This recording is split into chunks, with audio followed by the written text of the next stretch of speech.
Piroojeektiin hidhaa guddicha haaromsaa bakka hooggantoonni biyyoota adda addaa fi dhaabbilee idil addunyaa argamanitti eebbifameera. Sirna kanarratti ergaa kan dabarsan ministeerri muummee Itoophiyaa Dr. Abiy Ahmed Itoophiyaan hidha kana kan ijaarte biyyoota yaa gara gadii miidhuuf osoo hin taane naannawichaa fi ifa guddaa fiduufidha jedhaniiru. Kana malees seenaa dhalootaan hojjetamuu qabu hojjennee milkeessuudhaan badhaadhina Itoophiyaa saffisiisuudhaaf kan hojjennudhas jedhaniiru. የተከበራችሁ ኢትዮጵያውያን ታሪክ ሰምተናል። kabajamtoota Itoophiyaanota seenaa dhageenyeerra, seenaa agarreerra, seenaa barannee jirra. Har'a garuu dhaloota Rabbiin filate ta'uu keenyaan seenaa hojjennee seenaa bu'uuraarra dhaabbannee haasa'uu dandeenye jirra. Hidhi haaromsaa guddichi kan Itoophiyaanota qofa osoo hin taane gurraachota addunyaa kanaatiif seenaa ta'ee kan jiraatu injifannoo olaanaadha. Baroota dabarsine keessatti Abbaay luka malee afaan ittiin dubbatu qabaataan turre. Sanarraa ka'uun Itoophiyaanonni haala garaa garaatiin ibsaa turanii jiru. Har'a garuu akkuma yeroo daawwannaa keessatti dabarsitan argitan akkaataa namaa galuu danda'uun afaan hundaa dubbachuu danda'ee jira. Kanaaf isa caalaa haasaan nuti ittiin ibsinu har'a hin jiraatu. Haa ta'u malee Itoophiyaanonni kamuu ilaalcha siyaasaa kamiyyuu haa qaban injifannoo kana Itoophiyaanonni kamuu akka isaan hin dabarre hawwii kooti. Sababiin isaa hidha haaromsaa viidiyoo fi suuraadhaan ibsuun waan ulfaataa ta'eef jechuudha. Sababiin isaa hidha haaromsaa suuraa viidiyoon ibsuu dhiisaatii jechaan ibsuun sababa ulfaataa ta'eef nama qaamaan dhufee arge qofaatu hamma hidha haaromsaa himuu danda'a waan ta'eef. Itoophiyaanonni hunduu injifannoo dhaloonni kun hojjetan dhufee akka ilaalu akkasumas gurraacha addunyaarra jiraniifis dhufanii akka ilaalaniif affeeraa kun dhiyeessa.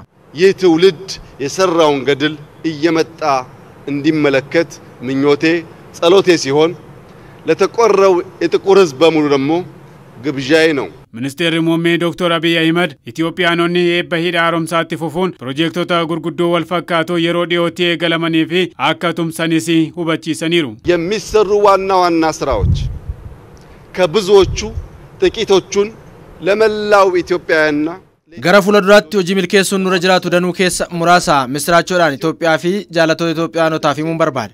Itoophiyaan hidha haaromsaatiin kan walgitan hojiilee gurguddoo hojjechuuf jirti.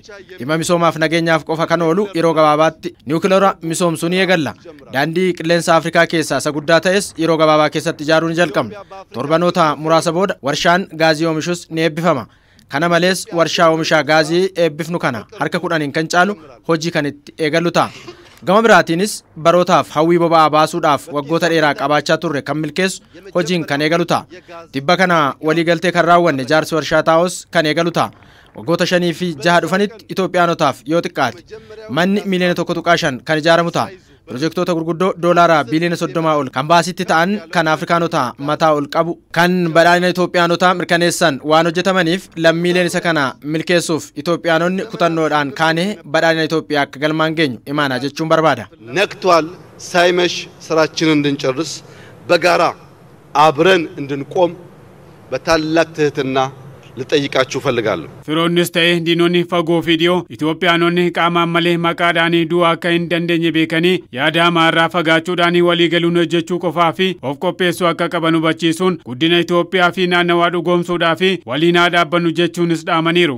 ይህ የማይሳካ ለይመስላቸው ለቅርብ ለሩቅ ጠላቶቻችን ደግሞ hojiin karoorfanne kutannoodhaan hojjechuuf kaane kun kan hin milkoofne isinitti kan fakkaataa jiru diinonni keenya dhiyoo fi fagoo nuti Itoophiyaanonni maqaan duune malee qaaman duune hin qabnu. Qaama keenya itti duunee maqaa barabaraan jiraatu ashaaraa dhalootatti darbu kaa'uu kan dandeenyudha waan ta'eef nu waliin walitti bu'uu osoo hin taane nu waliin walii galuu qofaatu isinirra jiraata. Sababiin isaa waggoottan 1000maaf kan nu cabsuuf yaalan garuu immoo guyyaa tokko nu injifachuu kan hin dandeenye. Akka nu mo'achuu galma keenyarraa nu dhaabuu hin dandeenyeef ammoo kunoo Abbayyaa ijaarree agarsiifnee jirra. Kanaaf gurraachonni addunyaarra jiran kamuu nu waliin hojjechuu malee nu waliin tarkaanfachuu malee nu dhaabuu akka hin dandeenye mirkaneessanii jiru. Kabajamtoonni guyyaa har'aa asitti argamtanii gammachuu keenya nu waliin qooddattan galatoomaa jecha barri fuuldurri keenya ifaadha. Bara dhufanitti hojiilee danuu qabna. Waliin taanee wal gargaarree gara fuulduraatti akka tarkaanfannu waamicha koon dhiyeessa. Guddaa galatoomaa. ወደፊት እንድንቀጥል ጥሪ ያቀርባለሁ። እጅግ አድርጌ አመሰግናለሁ።